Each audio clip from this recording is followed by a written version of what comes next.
Well, the Hawaiian shirts, that was later in, I was only on for maybe a year. And the Hawaiian shirts were because I wore a Hawaiian shirt for Spring Break Nitro at Panama Beach City. And Vince Russo, was the creative guy at that time, thought I looked like John Candy in the movie Summer Rental. So he told me to keep wearing them, which was fine by me. And I still have a lot of the Hawaiian shirts from that era. Fans used to give them to me all the time. And I've actually maintained that trademark. I do a Sunday night sports TV show here in Pittsburgh, and I still wear those shirts. Mainly because I'm lazy. Who wants to get in a suit if you don't have to?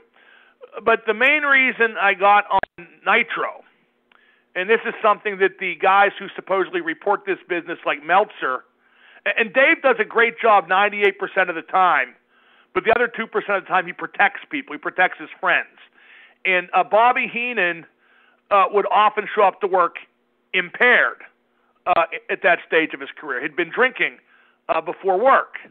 And Kevin Sullivan and Bill Bush were in charge of WCW at the time, and they got tired of it, and they called me up about noontime one day. I was in Pittsburgh, and they said, can you get to Wilkes-Barre Scranton by showtime? We want to put you on to do color. And I got my stuff together.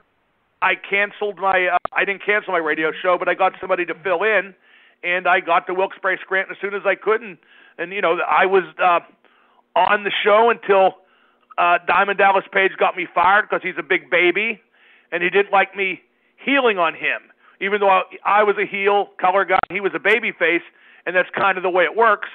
He complained and complained and complained. The one thing about Page is dealing with him is exhausting, and at some point it's easier to give him his way. But that's okay. After I left, Kevin Nash told me, he goes, you were tired of doing it anyway, and I was. The company was just in such bad shape. I'd been traveling nonstop, actually working nonstop, traveling on the weekends with WCW and doing my radio show for like 3 years because once WCW Live started, I used to, go to most of the Nitro. So maybe it was just time for me to not do that anymore. And I talked very briefly with Jim Ross about getting a chance at WWE, but that never panned out. So, I'm very content to have done what I did and to be doing what I'm doing now as well.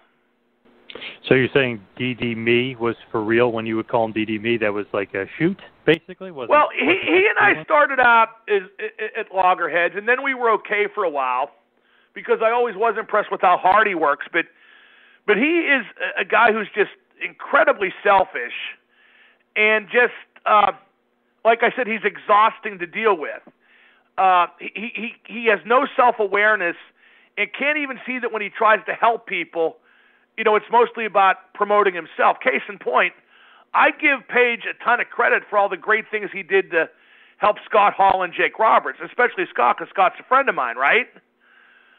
But why'd there always have to be a camera crew there? Why couldn't the good deed be its own reward? Why did it have to be about DDP yoga, bro, DDP yoga, bro? It just, like I said, he's just exhausting.